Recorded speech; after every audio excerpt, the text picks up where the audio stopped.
Students, आज का जो इम्पोर्टेंट न्यूज़ है उनको हम रीड करेंगे। फर्स्ट न्यूज़ है अर्थक्वेक के बारे में।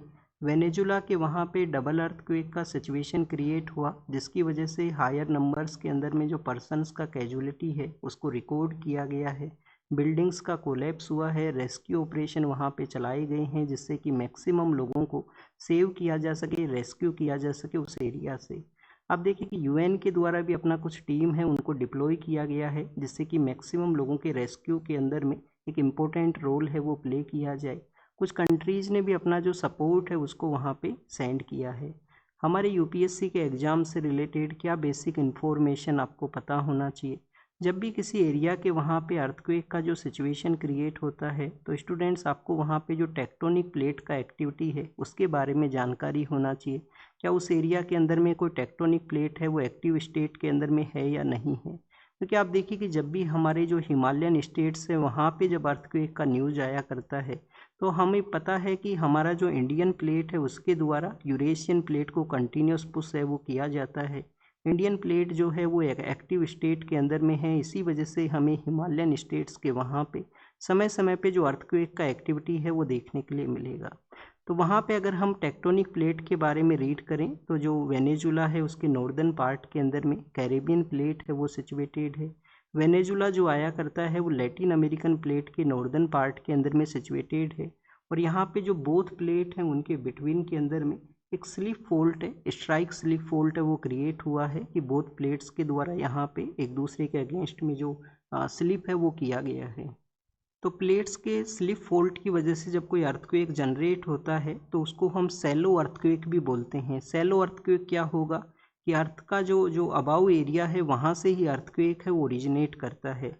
कि अराउंड 0 से लेकर 70 किलोमीटर तक का जो एरिया है उस वहाँ से आप देखिए कि अर्थक्वेक का जो डीपनेस हुआ करता है, इसकी वजह से उसका मैक्सिमम मैग्नीट्यूड है वो आपको मिलेगा। मैक्सिमम मैग्नीट्यूड क्यों होगा?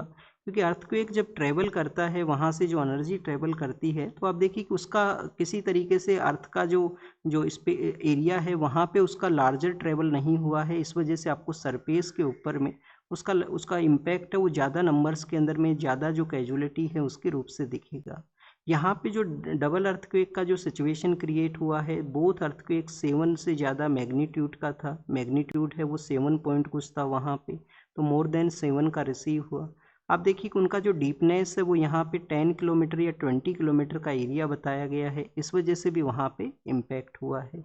और इम्पैक्ट के और भी कुछ रीजन हैं। और भी कुछ रीजन क्या है वहाँ पे कि जो जो जो वेनेजुला का जो एरिया है वहाँ पे आप देखिए कि जो बिल्डिंग्स बनी हुई हैं वो कॉलोनियल एरा के समय का बिल्डिंग्स हैं।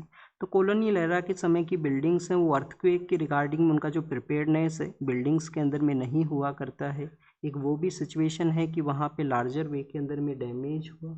एक आप देखिए कि जो कैरेबियन जो वहाँ पे उसका जो कैपिटल सिटी का जो एरिया है, जो वेनेजुला का कैपिटल कौन सा है, जो कि डीप सेडिमेंट्री बेसिन के ऊपर में सिचुएटेड है, तो इस वजह से भी वहाँ पे अर्थक्वेक का जो लार्जर डैमेज है वो हुआ करता है। ये कुछ बेसिक इन्फॉर्मेशन था अर्थक्वेक के बारे में। अब अगर हम वेनेजुला का जो लोकेशन है उसके बारे में यहाँ पे देखें तो आप देखिए कि जो वेनेजुला है वो northern part of Latin America है वहाँ पे सिचुएटेड है। पिछले कुछ समय से ये कंट्री है वो न्यूज़ के अंदर में था। एक तो आप देखिए कि वेस्ट एशिया का जो क्राइसिस है, जो इम्पैक्ट है वेस्ट एशिया का वॉर सिचुएशन का, उसकी वजह से एक ऑर्गेनाइजेशन है OPEC, organisation of petroleum export countries. जब इस ऑर्गेनाइजेशन को 1960 में बगदाद कॉन्फ्रेंस के थ्रू सेटअप किया गया था तो वेनेजुला इसका फाउंडिंग मेंबर कंट्री है वो हुआ करता था। कि वेनेजुला के अलावा 4 अदर कंट्रीज़ हैं, जिसमें सऊदी भी है, जिसमें सऊदी के अलावा आप देखिए कि ईरान भी है, इराक भी है, कुवैत भी है। ये कुछ ऐसे कंट्री हैं जिन्होंने इसको इस्टेब्लिश है वो किया था उस दौरान में। और आपको ये यहाँ पे एक बेसिक इन्फॉर्मेशन और होना चाहिए कि ओपेक का जो हेडक्वार्टर है वो ऐसे कंट्री के वहाँ पे है जो इस ऑर्गेनाइजेशन का पार्ट नहीं है, इसका मेंबर है वो नहीं है। न्यूट्रलिटी को मेंटेन करने के लिए इस तरीके से हेडक्वार्टर है वो इसके कंट्रीज़ के द्वारा चूज किया गया। अभी ये ऑर्गेनाइजेशन किस वजह से न्यूज़ के अंदर में था? इस ऑर्गेनाइजेशन में आप देखिए कि जब क्रूड ऑयल का जो प्रोडक्शन होता है उसके रिगार्डिंग में कोटा सिस्टम एग्जिस्ट करता है, और यूनाइटेड अरब अमीरात ने उस पॉइंट को कंसीडर करते हुए यहाँ से एग्जिट है वो किया है, इस ऑर्गेनाइजेशन से एग्जिट उनके द्वारा किया गया। लार्जेस्ट जो कोटा मिलता है वो सऊदी अरेबिया को यहाँ पे मिला करता है। और अगर हम क्रूड ऑयल के रिजर्व के बारे में देखें तो वेनेजुला के वहाँ पे लार्जर वे के अंदर में रिजर्व हैं, वो हैं क्रूड ऑयल के उस कंट्री के अंदर में। फिर आप देखिए कि वेनेजुला के अंदर में कम्प्लीटली जो ग्लेशियर हैं वो भी मेल्ट हुए थे। यूएस ने एक इंटरवेन करते हुए ऑपरेशन किया था, वहाँ के जो जो पॉलिटिकल लीडर हैं उनको लेके गई थी यूएस की फोर्सेज। आप देखिए कि यूएस में उनके अगेंस्ट में केस भी चला है अब प्रेजेंट समय के अंदर में। तो और वहाँ से रिलेटेड ही जो पर्सन है जिनको कि अपोजिशन के जो लीडर्स को यूनाइट किए थे, जो वहाँ पे एक वुमेन लीडर हैं, तो उनको आप देखिए कि नोबेल पीस प्राइज़ है वो भी अनाउंस हुआ था 2025 का। तो इस वजह से वेनेजुला है वो न्यूज़ में था। हमारे यूपीएससी के एग्ज़ाम से रिलेटेड आपको क्या पता होना चाहिए, हम काफ़ी बार आप देखिए कि एंजल्स फॉल के बारे में रीड करते हैं। एंजल्स फॉल है जो कि ज्योग्राफी के अकॉर्डिंग में काफ़ी ज़्यादा इम्पोर्टेंट है। तो वहाँ पे कुछ रिवर्स फ्लो करती हैं, ओरिनोको रिवर है, चुरुन नाम का रिवर है, उसके ऊपर में जो एंजल्स फॉल है वो वहाँ पे सिचुएटेड है। नेक्स्ट अगर हम वहाँ पे देखें तो आपको एक लेक के बारे में पता होना चाहिए। वेनेजुला का अगर आप मैप के ऊपर प्रैक्टिस करोगे तो उसका जो नॉर्दर्न पार्ट है वो इस तरीके से ये है। तो ये जो एरिया है ये तो आप देखिए कि गल्फ ऑफ वेनेजुला है, ये तो है गल्फ ऑफ वेनेजुला। और यहाँ पे एक लेक है, इसके नियर बाई एरिया में एक लेक है जिसको बोला करते हैं लेक माराकाइबो। लेक माराकाइबो है, ये आपको पता होना चाहिए। काफ़ी बार ऑप्शन के अंदर में आपको इस तरीके से मेंशन कर दिया जाएगा कि लेक का नाम मेंशन कर दिया गया, आपको कोई अदर कंट्री को मेंशन बता दिया गया, तो आपको यहाँ पे अगर रेफरेंस रहे कि लेक माराकाइबो है जो कि वेनेजुला के वहाँ पे है तो आप उसको करेक्ट कर सकते हो।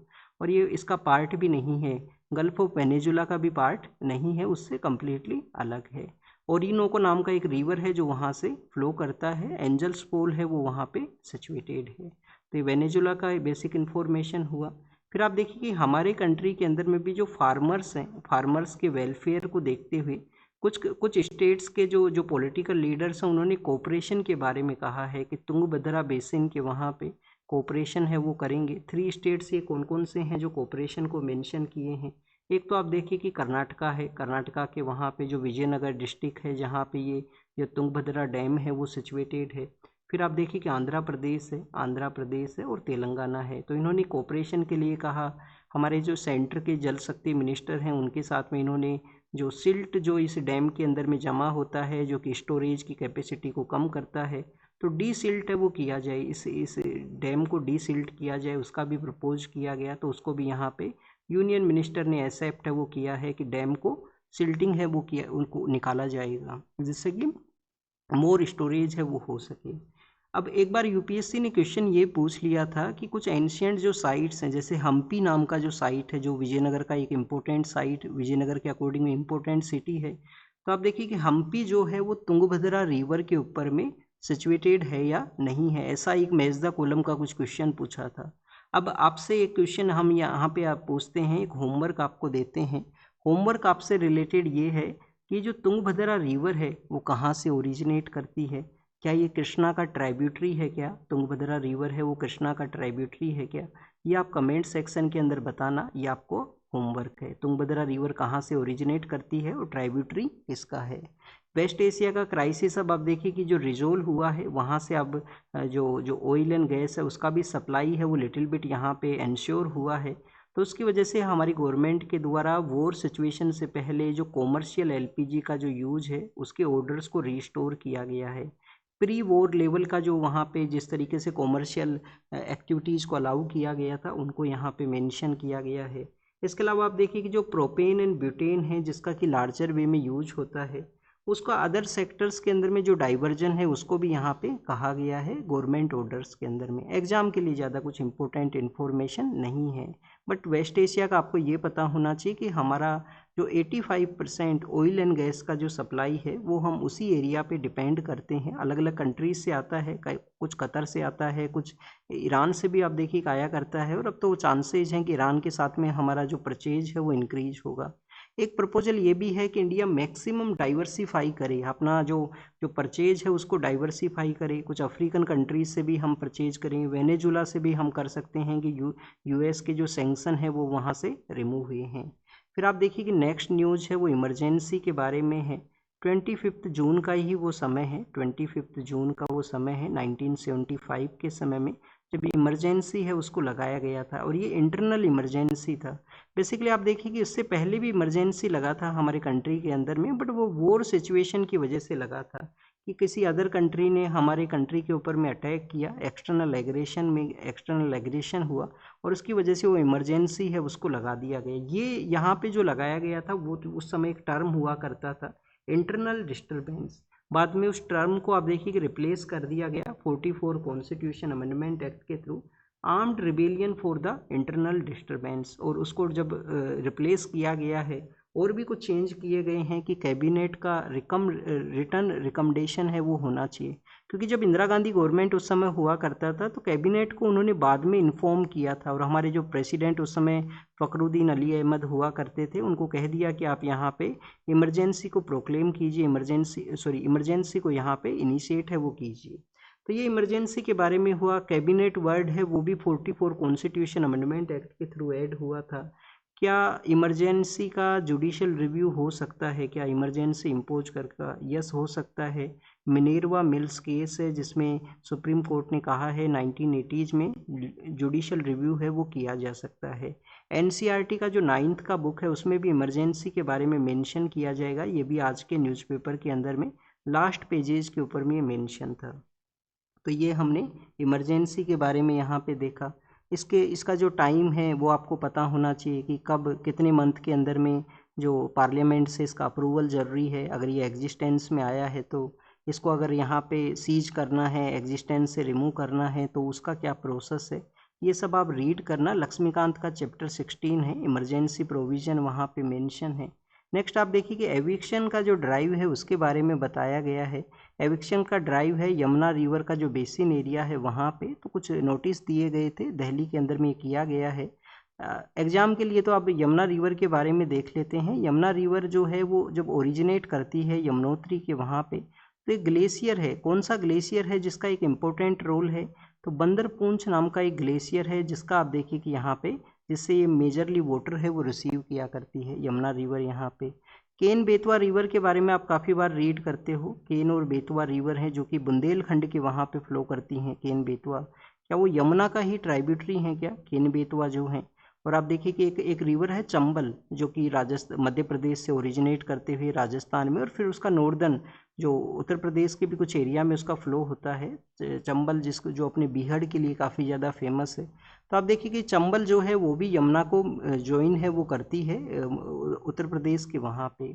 नेक्स्ट अगर हम रीड करें स्टूडेंट्स, नेत्रा के बारे में है। नेत्रा का अब आप देखिए कि जो फाइनल यहाँ पे जो डेवलपमेंट है वो हुआ है। तो नेत्रा है क्या ये स्पेस एरिया के अंदर में हमारे सर्विलेंस का कोई प्रोग्राम है? नेत्रा इसरो का लीडरशिप के अंदर में। तो आप देखिए इसरो का लीडरशिप में नहीं है, डीआरडीओ का लीडरशिप में है, और ये डिफेंस का है। अभी क्या है नेत्रा है एयरबोर्न अर्ली वार्निंग और जो कंट्रोल सिस्टम है उसको यहाँ पे सेटअप करना। Early warning and control system, early warning and control system है, नाम क्या है? नेत्रा है। क्या इन्होंने पहले भी कुछ इंपॉर्टेंट रोल प्ले किया है? तो आप देखिए कि जब हमारा बालाकोट का जो प्रोसेस हुआ था 2019 में, जो बालाकोट एक्सरसाइज, जो बालाकोट का जो स्ट्राइक था उस समय में, चाइना के साथ में जो 2020 में जो गलवान वैली का जो कन्फ्लिक्ट रहा है उसमें अर्ली वार्निंग को इन्होंने इशू किया था। और इसके अलावा आप देखिए कि जो लास्ट ईयर ऑपरेशन सिंदूर किया गया उसमें भी नेत्रा ने एक इम्पोर्टेंट रोल है वो प्ले किया था। अब ये तो नेत्रा के बारे में देखा। हमारा जो डीआरडीओ का एक विंग है जो कि आप देखिए कि अर्ली वार्निंग्स के बारे में ही है, इंडियन एयरफोर्स है, और कुछ हमारे यहाँ पे इंडस्ट्रियल यूनिट्स हैं, उन्होंने रोल किया है इसके डेवलपमेंट के अंदर में। इस स्टूडेंट्स इसके अलावा आप देखिए इसरो जो है, जो हमारा स्पेस का जो ऑर्गेनाइजेशन है इसरो, उनका भी एक नेत्रा का इनिशिएटिव है, स्पेस सर्विलेंस का उनका एक इनिशिएटिव है नेत्रा। अब उस नेत्रा का मीनिंग क्या है? उस नेत्रा का मीनिंग है network for space object tracking and analysis. उसका मीनिंग है network for space object tracking and analysis है, जो कि स्पेस सर्विलेंस के रिगार्डिंग में है इसरो का। नेक्स्ट अगर हम रीड करें स्टूडेंट्स, यहाँ पे जो न्यूज़ है वो डिजिटल अरेस्ट के बारे में है। कल हम फोर्स लेबर के बारे में देखे थे। आप देखिए कि इसको यहाँ पे जो डिजिटल जो स्लेवरी के नाम से भी जानते हैं, जो डिजिटल अरेस्ट किया जाता है कुछ पर्सन्स को। आप सपोज कीजिए कि किसी जो यहाँ पे साइबर फ्रॉड के जो जो कैंप्स हैं, स्पेशली म्यांमार थाईलैंड बॉर्डर के ऊपर में है, उसके ऊपर में उनको जॉब के लिए ले जाया गया, फिर उनसे जो डिजिटल ये फ्रॉड करवाए जाते हैं, तो उसको डिजिटल स्लेवरी भी बोला करते हैं। अब सीबीआई को ऑर्डर दिया था कोर्ट ने, सीबीआई ने इन्वेस्टिगेट किया है, कुछ टीम्स यहाँ पे डेवलप की हैं। चक्रा 6 नाम से एक मिशन है जिसके थ्रू डिजिटल अरेस्ट से रिलेटेड कुछ लोगों को अरेस्ट वो किया गया। नेक्स्ट आप देखिए कि एफसीआरए के बारे में है। एफसीआरए के जो रूल्स हैं उनको ऑलरेडी हम रीड कर चुके हैं, गवर्नमेंट ने रिसेंटली इनको नोटिफाई किया। अपोजिशन के लीडर्स ने अब इसके बारे में कहा है कि जो कैटेगरी 5 यहाँ पे डिसाइड की गई हैं, तो ये कैटेगराइजेशन एक कंट्रोल सेटअप करता है एनजीओज के ऊपर में। और आप देखिएगा आज एक एडिटोरियल भी आया है एनजीओज के बारे में, इसी एफसीआरए रूल के बारे में, कि गवर्नमेंट जिन एरियाज़ में नहीं पहुंच पाता, जहां पे जो सिटीजन्स हैं उनको नहीं स्ट्रेंथन कर पाता, वहां पे ये जो जो कम्युनिटी सर्विस के जो ये ऑर्गेनाइजेशन हैं, जो नॉन गवर्नमेंटल ऑर्गेनाइजेशन है, वो अपना एक रोल प्ले करते हैं, वहाँ पे लोगों को यूनाइट करते हैं उनका बेसिक सर्विसेज के रिगार्डिंग में। तो एक इम्पोर्टेंस तो है उनका, बट यहाँ पे रूल्स को अपोजिशन ने इस तरीके से उनका कैटेगराइजेशन के बारे में, फिर जो उनको अलग अलग कैटेगरी में काम करना है तो मोर फी उनको देना होगा। कितना कैटेगरी में यहाँ पे डिवाइड किया गया है? 5 कैटेगरी हैं। सोशल है, इकोनॉमिकल है, एजुकेशन है, कल्चरल और रिलीजियस है। फिर आप देखिए कि एक्टिविटी जो है उनका जो एक्टिविटीज़ का भी इंफॉर्मेशन देना होगा, किस जोग्राफिकल एरिया में है, कुछ पब्लिश तो उनके द्वारा नहीं किया गया तो उसके बारे में है।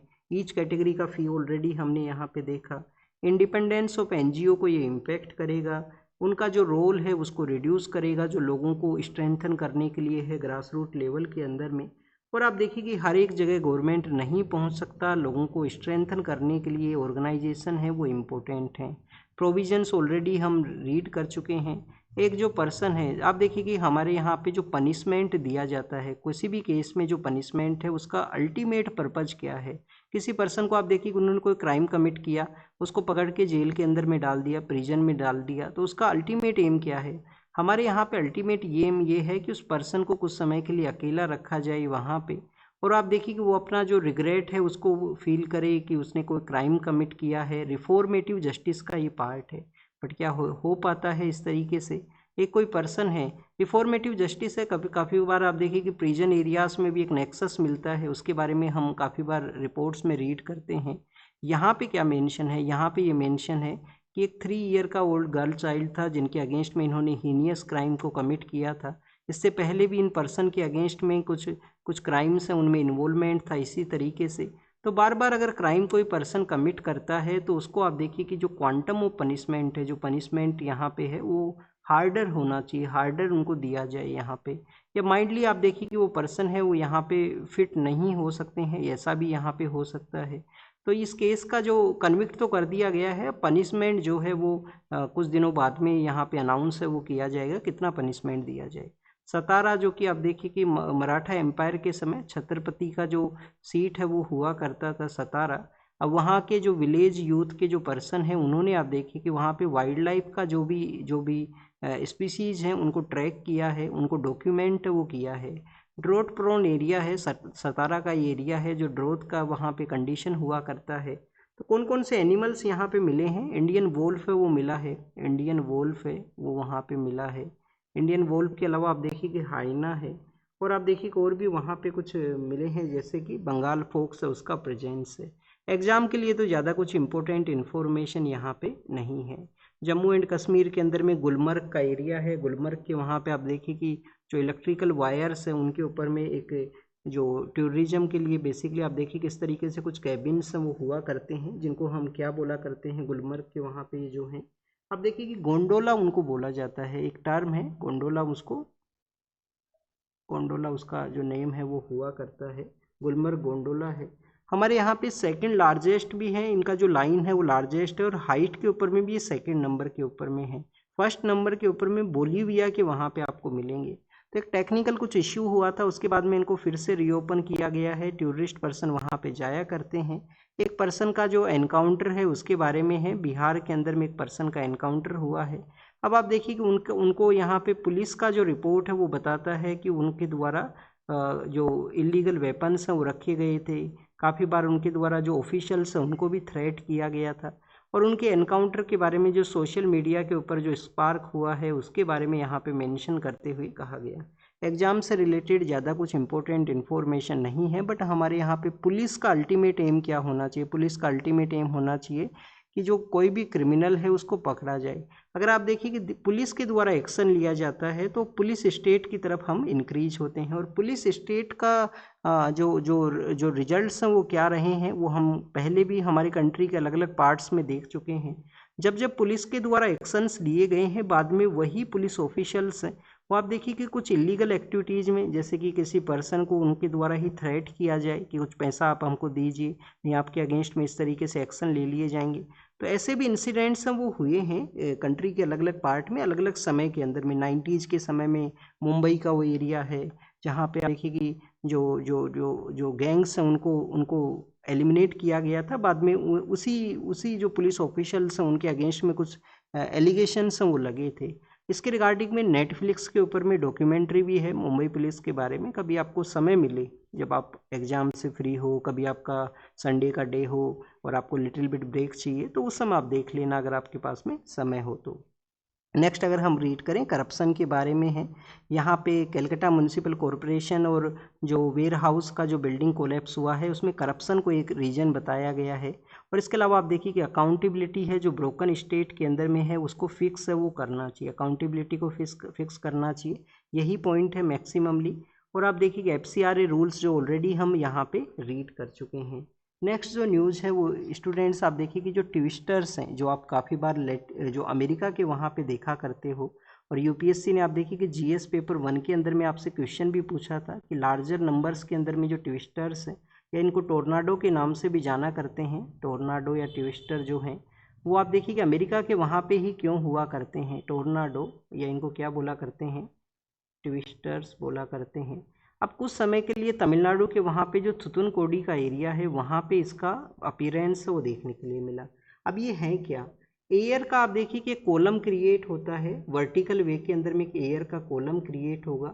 लैंड बेस ये हुआ करता है, लैंड बेस से लेकर क्लाउड तक कनेक्टिविटी होता है, और काफ़ी हाई स्पीड के ऊपर में ये जो एयर है वो यहाँ पे सर्कुलेट करता है इस कॉलम के अंदर में। अब ये तो यहाँ पे हुआ, क्यों होता है ये, एयर मासेज जो हैं, एयर मासेज जब हैं वो इंटरेक्ट करते हैं उस समय ये हुआ करता है। इसके अंदर में आप देखिए कि जो वार्म मॉइस्ट एयर है कूल ड्राई एयर के साथ में कोलिजन करे, 20 डिग्री से लेकर जो 60 डिग्री का लैटिट्यूड का एरिया है वहाँ पे इनका जो कंडीशन है वो फेवरेबल हुआ करती है, एयर मासेज का कोलिजन और इंट्रैक्शन। और इस तरीके का जो सिचुएशन है लो प्रेशर एरिया का, वो सब कुछ रीजन्स होते हैं जिसकी वजह से टोर्नेडो एंड ट्विस्टर हैं वो बना करते हैं, जो USA के वहाँ पे डोमिनेटेड नंबर्स में है। और UPSC ने GS पेपर 1 में 2024 के समय आपसे क्वेश्चन है वो भी पूछा था। सी फेयरर्स के बारे में है कि जो हॉर्मूज का जो एरिया है, स्टेट ऑफ हॉर्मूज, जो कि एक इम्पोर्टेंट रोल प्ले करता है। अगर हम सी के थ्रू जो ट्रेड के बारे में ही देखें तो 90% जो मॉडर्न ट्रेड है वो वहीं से पास होता है। तो उस एरिया का हाई वैल्यू है तो हाई रिस्क भी है, हाई वैल्यू है तो हाई रिस्क भी है। क्या इंडियन सी फेयरर्स को वहाँ पे काम नहीं करना चाहिए, तो आप देखिए कि इसके बारे में है कि गाइडलाइंस तो इश्यू किए जाते हैं, गाइडलाइंस इश्यू करते हैं ऑफिशियली। जो यहाँ पे किसी भी जो सैंक्शन किया जाता है शिप को तो वो किया जाता है UN के द्वारा या यूनाइटेड नेशन सिक्योरिटी काउंसिल के द्वारा। बट यूनिलेटरल वे के अंदर में कंट्रीज भी कर सकते हैं, जैसे US के द्वारा कुछ शिप्स को यहाँ पे सैंक्शन किया गया था। हमारे वर्कर्स वहाँ पे काम करते हैं तो उसके बारे में मेंशन था कि वर्क एक्टिविटी भी होना चाहिए, समय समय पे जो जो अलर्ट्स हैं वो इशू भी हुआ करते हैं। फिर आप देखिए कि हमारे यहाँ पे जो अल्ट्रासाउंड के जो लॉज हैं उनको रीविजिट करने का ज़रूरत है।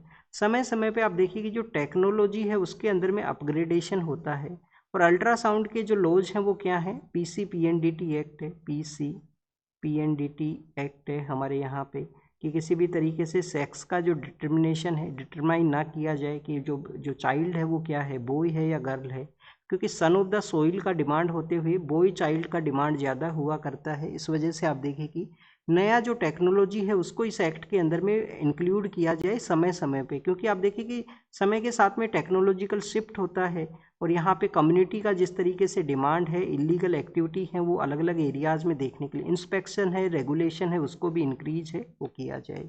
हमारे जो डिप्लोमेट हैं जो कि फॉर्मर मिनिस्टर भी हैं, उनको वहाँ पे अपना चार्ज लिया है बांग्लादेश के। वहाँ पे वीज़ा प्रोसेस जो 2 ईयर्स थे वहाँ पे आप देखिए कि उनको एंड कर दिया गया था, उनको रिज्यूम किया जाएगा। और स्टूडेंट्स यहाँ पे हमारे सीनियर सिटीजन्स के बारे में है कि कभी हमारे कंट्री में इंडिपेंडेंस के समय में 41 ईयर्स का लाइफ एक्सपेक्टेंसी हुआ करता था, जो इंक्रीज करके कितना हुआ 72 ईयर्स हुआ है 2024 के समय में। हमारे यहाँ पे सीनियर सिटीजन्स का जो संख्या है 2050 के समय में आप देखिए कि 300 मोर देन 300 मिलियन रहेगा। वैसे 347 मिलियन का ये नंबर है, यहाँ पे इतना संख्या है वो रहेगा। अब इतना संख्या रहेगा, हमारे ही कंट्री के अंदर में लार्जर वे में रोड एक्सीडेंट होते हैं। वर्ल्ड के जो 11% रोड एक्सीडेंट है हमारे कंट्री के अंदर में है। हमारे यहाँ पे जो हेल्थ का इम्पैक्ट है वो नंबर में ज़्यादा है। तो आप देखिए कि क्या यहाँ पे होम केयर का भी इंक्रीज होगा, क्या होम केयर के लिए क्या हम यहाँ पे प्रिपेयर हैं क्या। तो स्टूडेंट्स एक तो आप देखिए कि यहाँ पे है जो मनी का जो ज़्यादा यहाँ पे जो खर्चा है वो बताता है। प्रिपेयर्डनेस के बारे में भी कंसर्न्स को रेज करता है कि हम यहाँ पे प्रिपेयर्ड हैं वो नहीं है, उस तरीके से हमें प्रिपेयर्ड है वो होना होगा।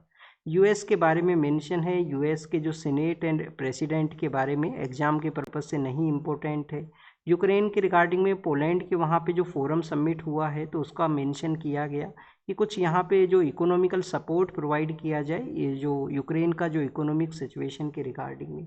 फिर रसिया के बारे में है, आप देखिए कि रसिया के द्वारा यहाँ पे डिनाई किया गया है बेलारूस के पर्सपेक्टिव से कि उन्होंने बेलारूस को प्रेशराइज किया है वेपन्स के रिगार्डिंग में, जो कि यूक्रेन कन्फ्लिक्ट को वाइडन करता है उसके बारे में यहाँ पे। तो रसिया ने उन एलिगेशंस को डिनाई किया है। और इराक के द्वारा आप देखिए कि वार्निंग है वो इश्यू किया गया है कि वो भी ओपेक को यहाँ पे लीव करेंगे अगर कंटिन्यूस इसी तरीके से कोटा जो है वो उन कंट्रीज़ के प्रोडक्शन को रेस्ट्रिक्ट करता है। तो ईरान के द्वारा वार्निंग इशू किया गया है स्टेट ऑफ हॉर्मुज के वहाँ पे, तो स्टिल यहाँ पे वार्निंग्स हैं। और यूएस के प्रेसिडेंट का क्लेम है कि उन्होंने वॉर्स को रिजोल्व किया है। नाटो का मीटिंग हुआ तो वहाँ पे यूएस ने अपने अलाइड पर्सन से क्वेश्चन पूछे हैं कि यूएस ईरान वॉर के समय में आप लोग कहाँ थे, आप लोगों ने सपोर्ट वहाँ पे क्यों नहीं प्रोवाइड किया। और आप देखिए कि यहाँ पे सस्पेक्शन के बारे में है, स्टेट ऑफ हॉर्मुज के ऊपर जो अटैक्स हैं उनके बारे में। और लेबनान के रिगार्डिंग में फ्रांस और इटली हैं वो एक मल्टीनेशनल कोलिशन को सेटअप कर सकते हैं लेबनान के पर्सपेक्टिव से। ताइवान का जो जगह है वहाँ पे आप देखिए कि उन्होंने अलार्म को इशू किया है, चाइनीज़ जो पेट्रोल्स हैं वाटर्स के अंदर में उनका प्रेजेंस होना। ताइवान स्ट्रेट है जो बोथ वाटर बॉडीज़ के बिटवीन में है। वैसे स्ट्रेट आप देखिए कि किसी भी दो वाटर बॉडी हैं उनको कनेक्ट करता है। तो this is all the information related to the today's newspaper. जो भी इम्पोर्टेंट आपको इन्फॉर्मेशन मिला है उसको नोट डाउन करना और जो क्वेश्चंस आपसे पूछे गए हैं उसको आप कमेंट सेक्शन के अंदर बताना। Thank you students, thank you very much.